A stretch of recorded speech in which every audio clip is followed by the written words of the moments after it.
హల్లెలూయా, హల్లెలూయా. దేవునికి మహిమ కలుగును గాక. మనమందరము కూడా దేవుని చేత ఏర్పరచబడినటువంటి వారం. అవునా? దేవుని చేత మనమందరము ఏం చేయబడ్డాం? ఏర్పరచబడ్డాం. దేవుడు మనల్ని ఏర్పరచుకున్నాడా లేదా? ఏర్పరచుకున్నాడు. ఎందుకు ఏర్పరచుకున్నాడు దేవుడు? సరిగా మనం చూసుకుందాం. యోహాను సువార్త 15వ అధ్యాయం 16వ వచనం. యోహాను సువార్త 15వ అధ్యాయం 16వ వచనం బిగ్గరగా స్పష్టంగా మైకులో చదవండి. మీరు నన్ను ఏర్పరచుకొనలేదు,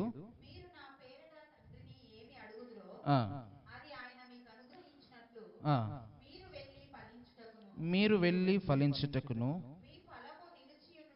మీ ఫలము నిలిచియుండుటకును నేను మిమ్మును ఏర్పరచుకొని నియమించితిని. హల్లెలూయా, హల్లెలూయా. దేవుడు చెప్తున్నటువంటి మాట, యేసుక్రీస్తు చెప్తున్నటువంటి మాట. ఇక్కడ ఏం చెప్తున్నాడు? మీరు నన్ను ఏర్పరచుకోలేదు, నేనే మిమ్మల్ని ఏర్పరచుకున్నాను. అయితే నా పేరట తండ్రిని మీరు ఏది అడుగుతారో అది మీకు అనుగ్రహించబడుతుంది. అంత మాత్రమే కాకుండా ఇంకేమన్నాడు? మీరు వెళ్ళి ఫలించుటకును మీ ఫలము నిలిచిండుటకును నేను మిమ్మల్ని ఏర్పరచుకొని నియమించుతిని.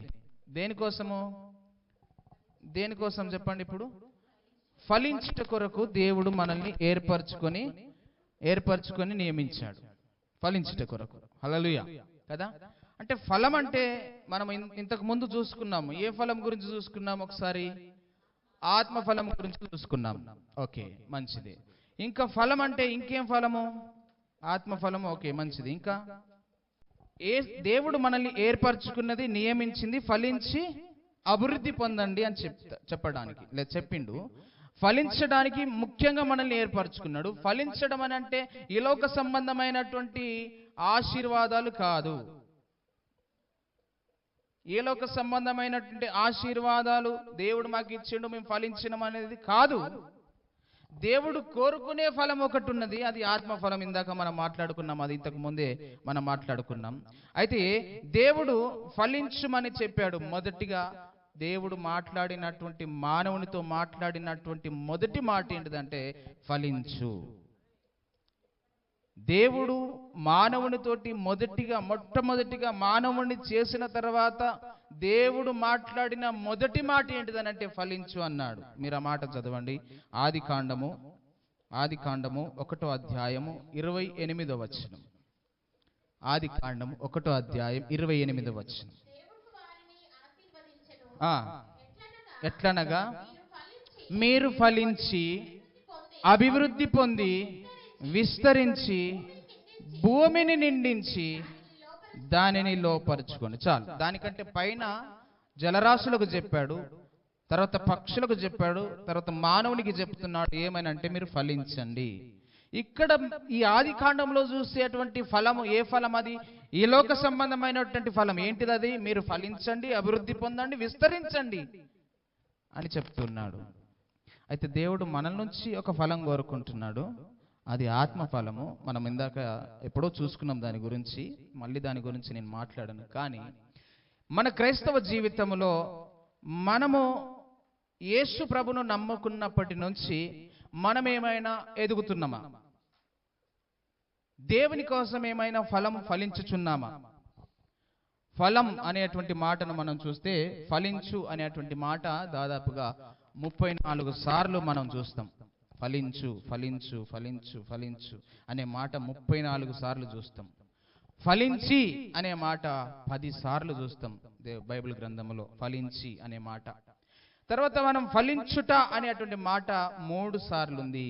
తర్వాత ఫలించని అనే మాట ఒక్కసారి ఉంది. ఫలించని అనే మాట ఒక్కసారి ఉంది. ఇవన్నీ మనం చూసుకుంటూ పోతే చాలా టైం అవుతుంది. కాబట్టి దేవుడు కోరుకునేటువంటి ఫలం ఏంటిదని అంటే దేవుని కొరకు ఫలించాలి. అది ఏ ఫలం? మనం ఏం ఫలం ఫలించాలి?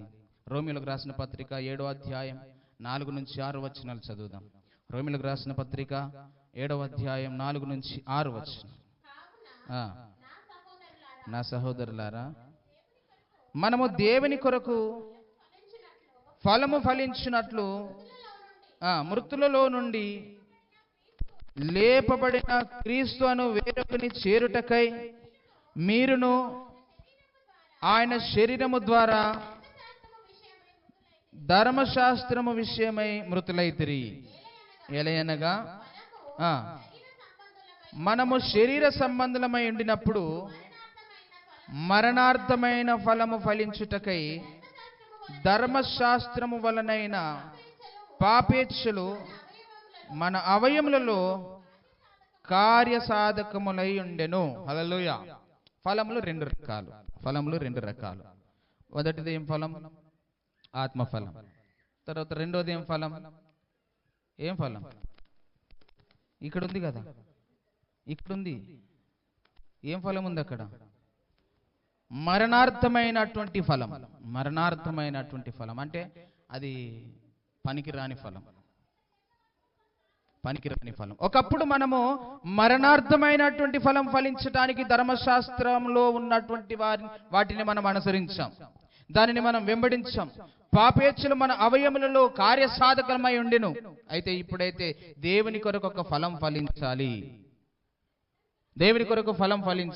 ఈ యొక్క నూతన సంవత్సరంలో గడిచినటువంటి సంవత్సరం నుంచి ఇప్పటి వరకు ఏమైనా ఎదిగామా అనేటువంటి విషయాన్ని గురించి మనం ఆలోచన చేయాలి. దేంట్లో మనం ఫలభరితముగా ఉన్నాము అనేది ఆలోచన చేయాలి. అంటే ప్రార్థనలో నువ్వు ఫలభరితంగా ఉన్నావా? ఆరాధనలో ఫలభరితంగా ఉన్నావా? నువ్వు దేవుని మహిమపరచుటలో ఉన్నావా? దేవుని పరిచర్యలో ఉన్నావా? దేవుని కొరకు నువ్వేమైనా ఇచ్చుటలో ఫలించావా? దేవుని కొరకు నువ్వు ఏదైనా చేయడానికి తెగించడానికి నువ్వు దాంట్లో ఫలించావా అనేది మనం ఆలోచన చేయాలి. మనము ఎప్పటి నుంచో యేసయ్యను నమ్ముకొని ఎప్పటి నుంచో దేవుని బిడ్డలుగా మనం పిలువబడుతూ ఇంకా అదే స్థితిలో ఉన్నాము అని అంటే మన జీవితంలో ఫలం ఉన్నట్ట? లేదు. మన జీవితంలో ఫలం లేదు. యోహాను సువార్తలో ఒక మాట అంటాడు, 15వ అధ్యాయం 8వ వచనంలో. యోహాను సువార్త 15వ అధ్యాయం 8వ వచనంలో ఒక మాట అంటాడు, మీరు బహుగా ఫలించుట వలన నా తండ్రి మహిమపరచబడును. హల్లెలూయా. మీరు బహుగా ఫలిస్తే నా తండ్రి, దేవునికి మహిమ కావాలి, దేవుడు మహిమపరచబడాలి. నువ్వు ఫలించడం ద్వారా దేవుడికి మహిమ వస్తుంది. దేవుడు ఆనందంగా ఉండాలి, దేవుడు సంతోషంగా ఉండాలి, దేవుడు నిన్ను బట్టి ఆయన మహిమపరచబడాలి అని అంటే మనం ఏం చేయాలి? ఫలం. మరి ఫలం ఫలిస్తున్నామా? మనం ఆత్మీయంగా మన ఫలం ఎలాగుంది?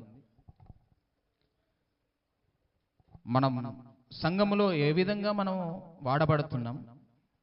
సంఘములో మన పాత్ర ఏంటిది? సంఘములో మనం ఏం చేయగలుగుతున్నాం? దేవుడు మనకిచ్చినటువంటి పని ఏమిటి? దేవుడు అప్పగించిన దాన్ని మనం ఏ విధంగా మనం వాడుతున్నాం? ఏ విధంగా మనం ఫలభరితంగా జీవించగలుగుతున్నాం అనేది మనం ఆలోచన చేయాలి. అయితే మనకు తెలిసినటువంటి వాక్య భాగంలోనికి వెళితే లూకా సువార్త 13వ అధ్యాయంలో అక్కడ ఉంటుంది ఒక మాట, 6వ వచనం నుంచి 9వ వచనం వరకు. లూకా సువార్త 13వ అధ్యాయం 6వ వచనం నుంచి 9 వరకు చూద్దాం. వారితో ఈ ఉపమానము చెప్పెను, ఒక మనుషుని ద్రాక్ష తోటలో అంజూరపు చెట్టు ఒకటి నాటబడి ఉండెను. దాని పండ్లు వెదక వచ్చినప్పుడు ఏమీ దొరకలేదు గనుక అతడు 3 ఏండ్ల నుండి అంజూరపు చెట్టును, ఈ యొక్క అంజూరపు చెట్ల పండ్లు వెతకవచ్చుచున్నాను గాని ఏమీ దొరకడం లేదు. దీనిని నరికివేయము, దీని వలన ఈ భూమి ఎలా వ్యర్థమైపోవాలను అని చెప్పాడు. ఎవరితోటి? తోటమాలితోటి చెప్పాడు. ఇక్కడ మనం గమనించినట్లయితే 3 ఏండ్ల నుంచి ఫలాలు వెతకడానికి వస్తున్నాడు. 3 ఏండ్ల నుంచి. ఎక్కడుంది ఈ చెట్టు? ద్రాక్ష తోటలో అంజూరపు చెట్టు ఉన్నది. ద్రాక్ష తోటలో ఏముంది? అంజూరపు చెట్టు ఉంది. ద్రాక్ష తోట ఉంది, దానిలో అంజూరపు చెట్టు ఒకటి ఉంది. అయితే దేవుడు ద్రాక్ష ఫలాలు వెతకడానికి రాలేదు కానీ అంజూర ఫలమును వెతకడానికి మాత్రమే వచ్చాడు. దేవుడికి అవి కావాలని ఆ తోట యజమానుడు ఆ చెట్టు పెట్టాడు. ఆ తోటలో ఒక్క చెట్టు ఉంది, దాని ఫలాలు వెతకడానికి వచ్చాడు. ఆ చెట్టు నువ్వు కావచ్చు, నేను కావచ్చు. ఆ చెట్టు నువ్వు కావచ్చు, నేను కావచ్చు. వెతకడానికి వచ్చాడు. 3 ఏళ్ల నుంచి వస్తున్నాడు, వెళ్తున్నాడు. అయితే 3 ఏళ్ల నుంచి కూడా ఒక్కసారి ఆ ఫలములు రుచి చూద్దామంటే దాని ఫలం ఎప్పుడు కూడా దొరకలే. అది ఫలాలు ఇయ్యలే. అయితే చెప్పాడు, యజమానుడు అన్నాడు తోటమాలితోటి, ఈ చెట్టు నరికి, ఈ చెట్టు ద్వారా ఈ భూమి వ్యర్థమైపోతుంది. ఈ చెట్టు ద్వారా దీనికి వేస్తున్న ఎరువులు వ్యర్థమైపోతున్నాయి, దీనికి నీరు వ్యర్థమైపోతుంది. అయితే ఈ చెట్టుని నరికి పడేయి. ఎక్కడ పడేయాలా? నరికి ఎక్కడేయాలా? నరికిన తర్వాత ఏం చేస్తాం? కాలి పెడుతుంది, అగ్నిలో వేయాలా. చెట్టు నరికి అన్నాడు. అయితే ఆ యొక్క తోటమాలి అంటున్నాడు, అయ్యా ఈ ఒక్క సంవత్సరం ఉండని, నేను దానిని బాగు చేస్తా, సాధ్యమైనంత మట్టుకు నేను దానికి ఎరువులేస్తా, దానికి నీరు పెడతా, దానిని బాగుగా చూసుకుంటా. ఒకవేళ అది ఫలిస్తే సరి, లేకపోతే నువ్వు చెప్పినట్టు నేను దాన్ని ఏం చేస్తా? నరికి వేస్తాయా అని బ్రతిమాలుకుంటున్నాడు యజమానుని. ఎవరు? తోటమాలి బతిమాలుకుంటున్నాడు. మత్తయి సువార్తలో 21వ అధ్యాయంలో కూడా మనం ఒక చెట్టు ఉంది, అక్కడ కూడా ఒక చెట్టు ఉంది. 21వ అధ్యాయం 18, 19 వచనాలు చూడండి. మత్తయి సువార్త 21వ అధ్యాయం 18, 19 వచనాలు. ఉదయమందు పట్టణమునకు మరలా వెళ్ళుచుండగా ఆయన ఆకలి గొనెను. త్రోవ పక్కన ఉన్న ఒక అంజూరపు చెట్టును చూశాడు. దాని యొద్దకు రాగా దాని యందు ఆకులు తప్ప మరి ఏమీ కనబడలేదు గనుక ఇక మీదట ఎన్నటికి నీవు కాపు కాయకుందువుగా కాని చెప్పాడు. అది ఎండిపోయింది. హల్లెలూయా.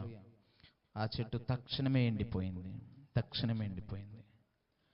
దేవునికి అవసరం ఉన్నప్పుడు అది ఫలాలు ఇవ్వలే.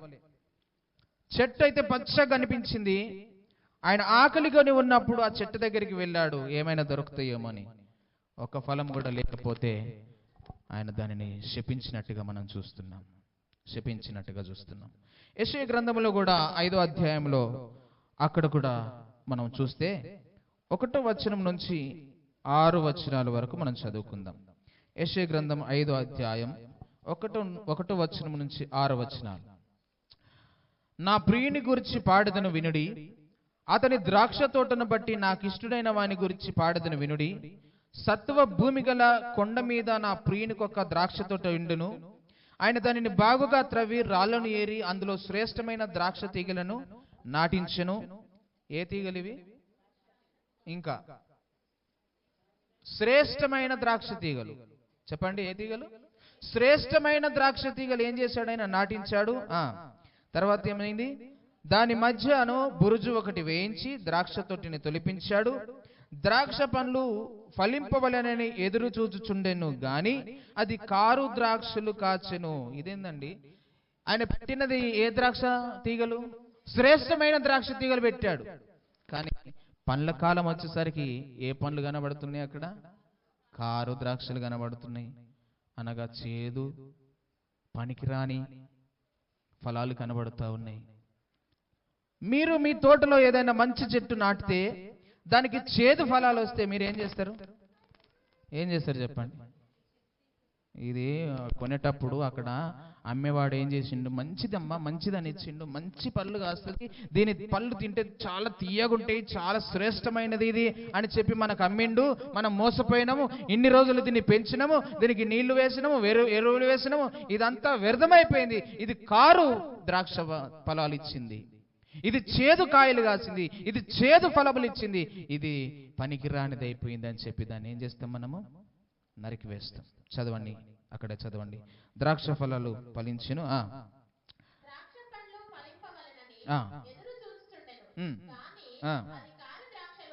కారు ద్రాక్షలు కాసింది.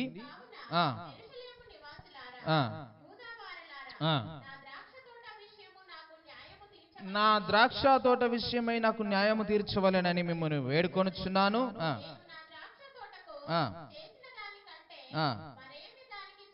నేను అన్ని చేసినాను, ఇంకేం చేయాలి దానికి? నేను ఏది చేయాలో అది చేశా. ఒక చెట్టుకు ఫలాలు రావాలంటే ఏది కావాలో అది చేశా. ఇంకా నేనేం చేయాలి?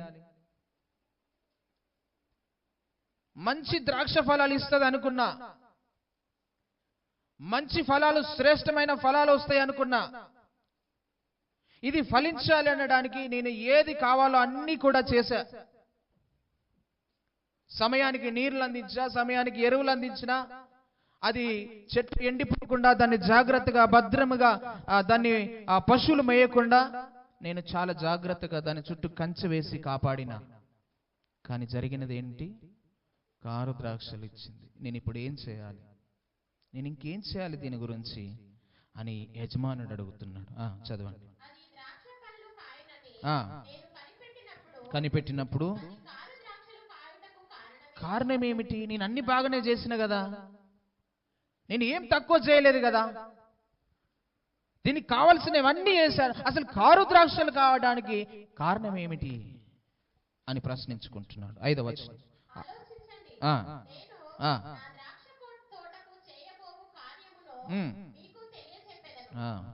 నేను అది మేసివేయబడినట్లు దాని కంచెను కొట్టివేసేదను. అంటే కంచె వేశాడు, భద్రపరిచాడు తోటను, చాలా జాగ్రత్తగా కాపాడుకున్నాడు తోటను.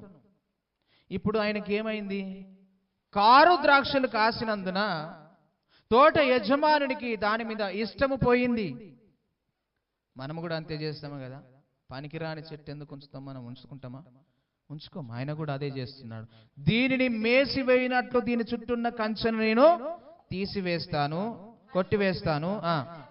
అది త్రొక్కబడినట్లు దాని గోడను పడగొట్టి దాన్ని పాడు చేస్తాను. హల్లెలూయా. ఒకవేళ మనము, మన సంఘము ఒక తోట, మన సంఘం ఒక తోట. సంఘము ఫలించాలి, ఎదగాలి. సంవత్సరం మనము ఎదుగుతూ ఉండాలి. మీరు గమనించండి, ఏ కాలానికి ఆ ఫలాలు మనం చూస్తూ ఉన్నాం. శీతాకాలంలో ఏం చూస్తున్నాం మనం? సీతాఫలాలు చూస్తున్నాం. ఈ సమ్మర్లో, ఎండాకాలంలో ఏం చూస్తున్నాం మనం? మామిడి పళ్ళు చూస్తున్నాం. ఇంకా వర్షాకాలంలో ఏం చూస్తున్నాం?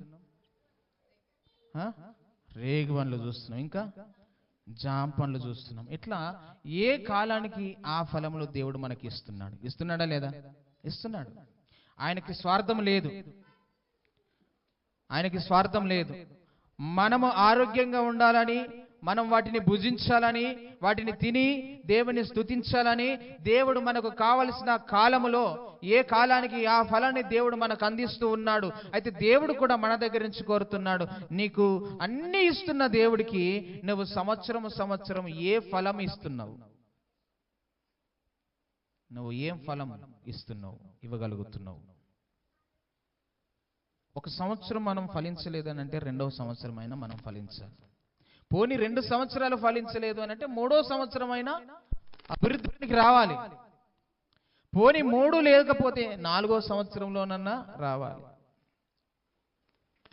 మన దేవుడు కనికర సంపన్నుడు, మన దేవుడు కనికర సంపన్నుడు. ఆయన మనల్ని ఇంకా కాపాడుతూ ఉన్నాడు. అయితే ఇక్కడ కారు ద్రాక్షల గురించి మనం చూస్తూ ఉంటున్నాం. 2వ పేతురు పత్రికలో 3వ అధ్యాయం 9వ వచనం 10వ వచనంలో మన ఎడల దేవుడు దీర్ఘశాంతుడై ఉన్నాడు. చదవండి. 2 పేతురు 3వ అధ్యాయం 9-10 వచనాలు.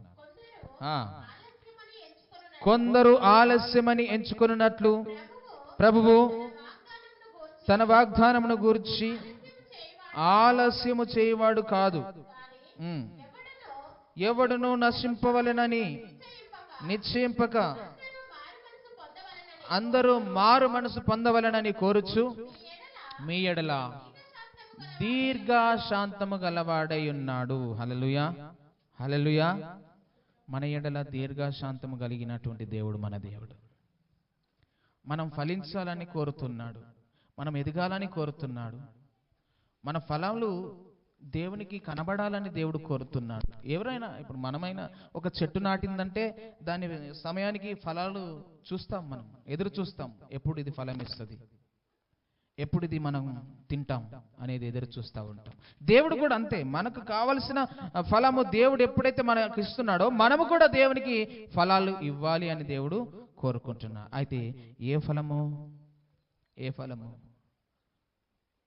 ఆత్మఫలం అని చెప్పకండి, అది చెప్పిన అయిపోయింది. ఏ ఫలం కావాలి ఇప్పుడు? శ్రేష్టమైన ఫలం. ఇంకా లూకా సువార్త 3వ అధ్యాయం 8వ వచనం చదువుదాం. ఏం ఫలం అది? మారు మనసుకు తగిన ఫలములు ఫలించండి. మారు మనసుకు తగిన ఫలము ఫలించండి. మారు మనసు పొందాము అనడానికి రుజువేంటిది? రుజువేంటిది అంటే దానికి తగిన ఫలము నీలో ఉందా? నీలో ఉందా? నువ్వు మారు మనసు పొందాను అని చెప్పుకుంటున్నావు, బాప్తిసం పొందుకున్నావు, కానీ మళ్ళీ సేమ్ పాత జీవితమే జీవిస్తున్నావు అంటే నీకు మారు మనసుకు తగిన ఫలము నీ లోపట లేదు. యోహాను గారు బాప్తిసం ఇస్తున్న సమయంలో ఈ బోధ చేస్తున్నాడు. మారు మనసుకు తగిన ఫలం మీరు ఫలించిన అంటే ఏంటిది? ఆత్మఫలమే. మారు మనసుకు తగిన ఫలం ఏంటిది? ఆత్మఫలమే. మనం ఎటు తిరిగేసినా మారు మనసు మనకున్నది అని అంటే ఈ ఆత్మఫలం మనలో ఉంటుంది. ఇది ఎప్పుడైతే నీ జీవితంలో, నా జీవితంలో ఉంటుందో మనం ఫలించినట్టు లెక్క. ఇది ఎప్పుడైతే ఉండదో, ఇది ఎప్పుడైతే మన జీవితంలో కనబడదో అప్పుడు మనల్ని దేవుడు ఏం చేస్తాడని అంటే మనల్ని తీసివేయడానికి ఇష్టపడతాడు. అందుకే లూకా సువార్తలోనే మనం చూస్తాం. 9వ వచనం, 3వ అధ్యాయం 9వ వచనం చదవండి. 3వ అధ్యాయం 9. ఇప్పుడే గొడ్డలి చెట్ల వేరున ఉంచబడి ఉన్నది గనక మంచి ఫలమును ఫలించని ప్రతి చెట్టును నరకబడి అగ్నిలో వేయబడునని చెప్పెను. హల్లెలూయా. ఫలం ఫలించకపోతే మనం తీసివేయబడతాం. మనం ఒక చెట్టుని ఏ విధంగా అయితే తీసేస్తున్నామో, ఏ విధంగా అయితే దాన్ని అగ్నిలో పడేస్తున్నామో, దేవుడికి కూడా మనం ఫలాలు ఫలించినప్పుడు, ఆయన మనల్ని చూసినప్పుడు, ఆయనకు కావలసిన ఫలం మనం ఇవ్వనప్పుడు, మన జీవితం ఇష్టానుసారంగా మనం బ్రతుకుతున్నప్పుడు, అసలు ఫలమే లేని సమయంలో దేవుడు చూసి చూసి ఏం చేస్తాడనంటే తీసేస్తాడు, అగ్నిలో పడేయడానికి ఇష్టపడతాడు. కాబట్టి మారు మనసుకు తగిన ఫలము ఫలించండి. మత్తయి సువార్తలో 3వ అధ్యాయం 10వ వచనం 12వ వచనం చదవండి. మత్తయి సువార్త 3వ అధ్యాయం 10వ వచనం 12వ వచనం.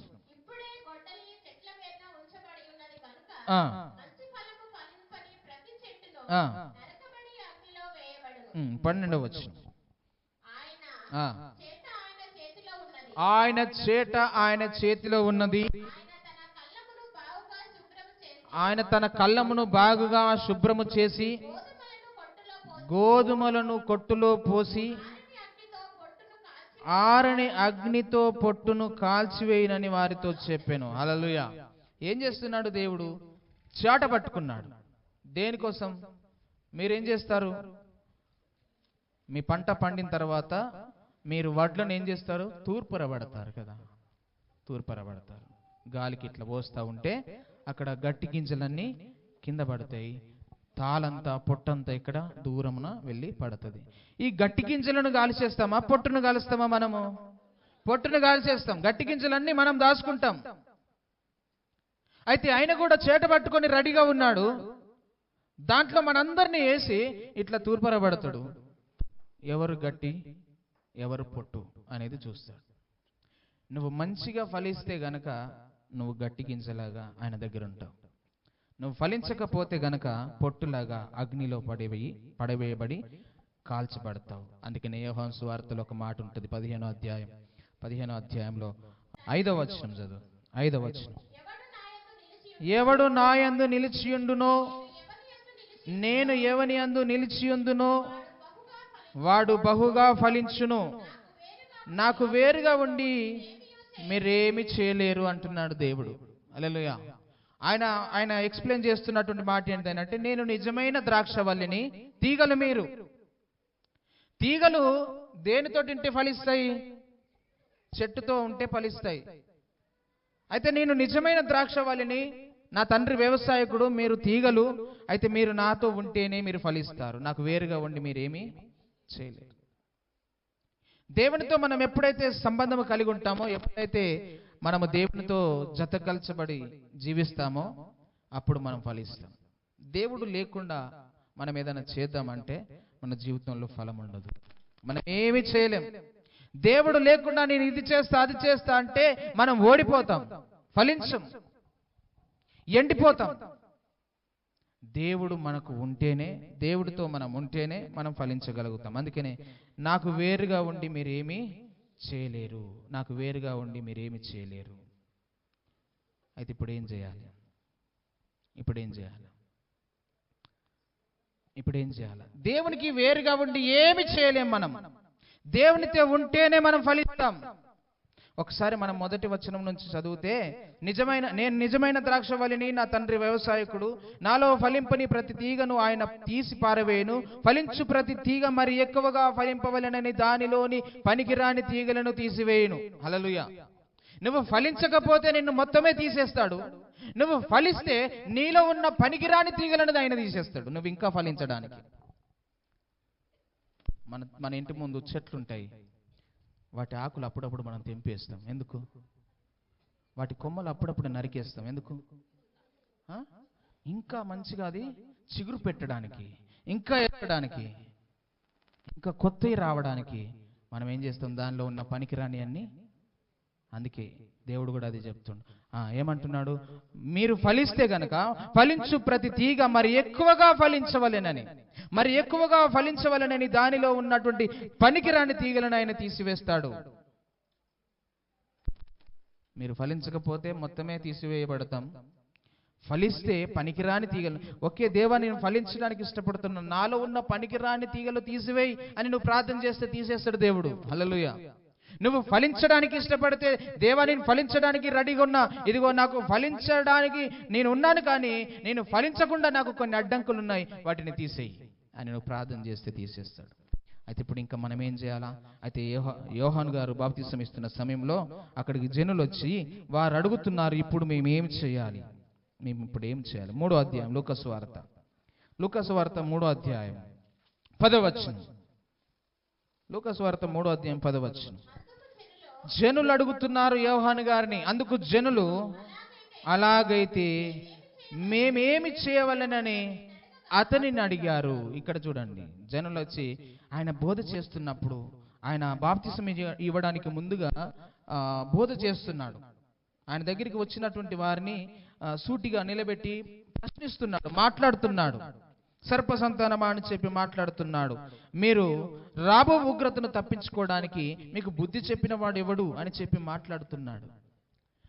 మీరేమో పాములలాగా జీవిస్తున్నారు, మీలో విషం ఉన్నది, మీలో కుట్రలున్నాయి, మీలో పగలు ప్రతీకారాలున్నాయి. అయితే మీరు సర్ప సంతానముగా ఉండి బాప్తిసం పొందడానికి వచ్చారు, మారు మనసు పొందడానికి వచ్చారు. మీకు ఎవడు బుద్ధి చెప్పాడు? అసలు మీలో ఉన్న ఇవన్నీ తీసేస్తేనే మీకు మారు మనసు ఉంటుంది అని చెప్పి బోధ చేస్తున్నాడు. బోధ చేస్తున్న సమయంలో అప్పుడు ప్రజలు అడుగుతున్నారు, జనులు అడుగుతున్నారు, అయితే అలాగైతే ఇప్పుడు మేము ఏం చేయాలయ్యా? ఏం చేయాలి? జనులు అడుగుతున్న ప్రశ్నకు యోహాను గారు సమాధానం ఇచ్చారు. ఏం చెప్పారు? లేనివానికి ఇవ్వండి. చదవండి అన్నమాట. 2 అంగీలు గలవాడు ఏమీ లేనివాడికి ఇవ్వవలెను, ఆహారము గలవాడు అలాగే చేయవలెనని వానితో చెప్పాడు. హల్లెలూయా. జనులతో చెప్తున్నాడు. జనులు అడుగుతున్నారు, అయ్యా అయితే ఇప్పుడు మేము ఏం చేయాలి చెప్పండి? వారిలో ఫలము లేదు, వారిలో మారు మనసు లేదు, వారిలో చెడ్డ క్రియలు అలాగే ఉన్నాయి, చెడ్డ కార్యాలు అలాగే ఉన్నాయి, వారు లోకానుసారంగా ఉన్నారు, వారు సర్ప సంతానముగా జీవిస్తున్నారు. అయితే బాప్తిసం తీసుకోవడానికి వారు లైన్ కట్టారు, నాకు కూడా బాప్తిసం ఇయ్యి అని. మనలో కూడా చాలా మంది అనుకుంటారు కదా, బాప్తిసం తీసుకుంటే మారిపోతా నేను అని. కాదు, ఫస్ట్ మనలో ఉన్న పనికిరాని తీగలను మనం కట్ చేసుకోవాలి. అందుకనే ఆ పై వచనములు ఏమన్నాడు? మీరు 9వ వచనం, ఇప్పుడే గొడ్డలి చెట్ల వేరున ఉంచబడి ఉన్నది గనక మంచి ఫలము ఫలించని ప్రతి చెట్టును నరకబడి అగ్నిలో వేయబడినని చెప్పాడు. ఇవన్నీ చెప్పిన తర్వాత జనులు, అయ్యా అయితే మేమేం చేయాలి అంటే ఆయన అన్నాడు, మీలో ఎవరికైనా 2 అంగీలు ఉంటే లేని వానికి ఇవ్వండి, ఆహారము కూడా అలాగే చేయండి. ఆహారం లేని వారికి కూడా అలాగే చేయండి. నెక్స్ట్ ఇంకెవరు వచ్చారు ఆయన దగ్గరికి? సుంకర్లు వచ్చారు. సుంకర్లు వచ్చారు, అవునా? సుంకర్లు వచ్చారు. ఇప్పుడు చదవండి. సుంకర్లు ఏమడిగారు? సుంకర్లు కూడా వచ్చారు. బోధకుడా మేమేమి చేయవలనని సుంకర్లు కూడా అడుగుతున్నారు. అయ్యా బోధకుడా, అయితే మేమేం చేయాలి? జనులు అడిగారు, సుంకర్లు అడిగారు. సుంకర్లకు సమాధానం చెప్తున్నాడు యోహాను గారు. మీకు నిర్ణయింపబడిన దానికంటే ఎక్కువగా తీసుకొనవద్దని వారితో చెప్పాడు.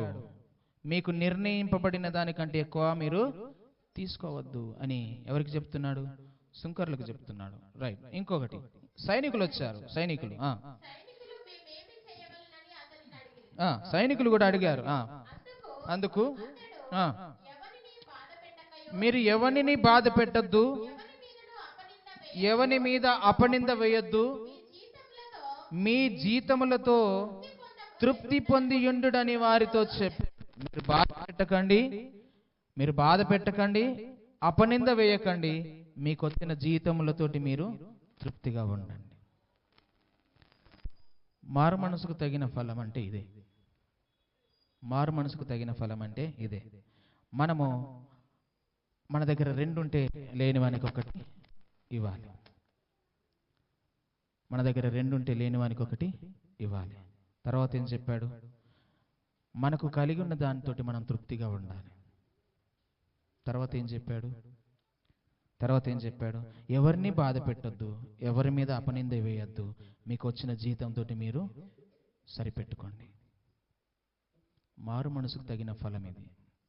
మీరు ఇలాగూ జీవిస్తే మీలో మారు మనసుకు తగిన ఫలం ఉన్నదని అర్థం. మీరు సంవత్సరం ఎదుగుతున్నారు అని అర్థం. నువ్వు ఎదగకుండా అలాగే ఉంటే నీతోటి ప్రయోజనం లేదని దేవుడు క్లియర్గా చెప్తున్నాడు. నువ్వు ఫలించకపోతే నీ ద్వారా అక్కడున్న స్థలము వ్యర్థమైపోతుంది, ఎరువులు వ్యర్థమైపోతున్నాయి, పెట్టినటువంటి నీరు వ్యర్థమైపోతుంది. కాబట్టి నిన్ను తీసేయడమే ఉత్తమమని దేవుడు అనుకున్నాడు. అయితే ఫిలిప్పులకు రాసిన పత్రిక 1వ అధ్యాయం 9 నుంచి 11 వరకు చదివి నేను ముగిస్తాను. ఫిలిప్పులకు రాసిన పత్రిక 1వ అధ్యాయం 9 నుంచి 11 వరకు. మీరు శ్రేష్టమైన కార్యములను వివేచింపగలవారగుటకు మీ ప్రేమ తెలివితోనూ సకల విధములైన అనుభవ జ్ఞానముతోనూ కూడినదై అంతకంతకు అభివృద్ధి పొందవలననియు, ఇందువలన దేవునికి మహిమయు స్తోత్రము కలుగునట్లు మీరు యేసుక్రీస్తు వలనైన నీతి ఫలములతో నిండుకొనిన వారై క్రీస్తు దినమునకు నిష్కపటులను నిర్దోషులను కావాలననియు ప్రార్థిస్తున్నాను. ఏ ఫలము? నీతి ఫలం. అక్కడ ఏముంది? నీతి ఫలం. నీతి ఫలములతో నిండుకొనిన వారై క్రీస్తు యేసు దినమునకు నిష్కపటులను నిర్దోషులను కావాలనని ప్రార్థిస్తున్నాను అని చెప్పి అపోస్తులైనటువంటి పౌలు గారు చెప్తున్నారు. ఈరోజు మా ప్రార్థన కూడా అదే. మనమందరము కూడా తప్పిపోకుండా, మనమందరము కూడా దేవుని చేతిలో మనం ఉండేటట్టుగా, దేవుని యొక్క ఆ సింహాసనం ఎదుట మనము నిలబడేటట్టుగా మనం ఉండాలని కోరుచున్నాను. దేవుని ఎదుట మనము సిగ్గుపడకుండా, దేవుని ఎదుట మనము తలదించుకోకుండా, ఆయనను మహిమపరిచే విధముగా, ఆయనను స్తుతించే విధముగా, ఆయనను ఆరాధించే విధముగా మనము నిష్కపటులమై నిర్దోషులమై మనం జీవించాలని కోరుచున్నాను. మనలో ఆత్మ ఫలము ఉన్నది అనడానికి రుజువు. నువ్వు ఎప్పుడైతే ఇతరుల పైన నింద వేయకుండా ఉంటావో, ఎప్పుడైతే నీకు 2 ఉంటే లేని వారికి ఒకటి ఎప్పుడైతే ఇస్తావో, ఎప్పుడైతే నువ్వు ఇతరులను బాధ పెట్టకుండా ఎప్పుడైతే ఉంటావో, ఎప్పుడైతే నువ్వు తృప్తిగా నీకు వచ్చిన దాన్ని బట్టి ఎప్పుడైతే తృప్తిగా ఉంటావో, నీకు మారు మనస్సు ఉన్నది, నువ్వు ఆ ఫలం ఫలిస్తున్నావు అని అర్థం. అలా లేకుండా నిష్టానుసారముగా జీవిస్తూ, నిష్టానుసారముగా నిందలు వేస్తూ, అక్కడ తిరుగుతూ ఇష్టానుసారముగా నీవు బ్రతుకుతున్నావనంటే దేవుని చిత్తములో నువ్వు లేనట్టే. దేవుని తోటలో నువ్వు లేనట్టే. మారు మనసుకు తగిన ఫలము మనలో లేనట్టే. కాబట్టి నా ప్రియ సంగమా, మీ అందరికీ ఈ వాక్య భాగమును చదివి నేను ముగిస్తున్నాను. నీతి ఫలము కలుగటానికి, నీతి ఫలము కలిగి మనము నీతి ఫలములతో నిండుకొనిన వారమై మనము దేవుని ఎదుట క్రీస్తు యేసు దినమున నిష్కపటులను నిర్దోషులమై కావాలనని మీ అందరి గురించి ప్రార్థన చేస్తున్నాను. దేవుడి వాక్యమును దీవించునుగాక. ఆమేన్.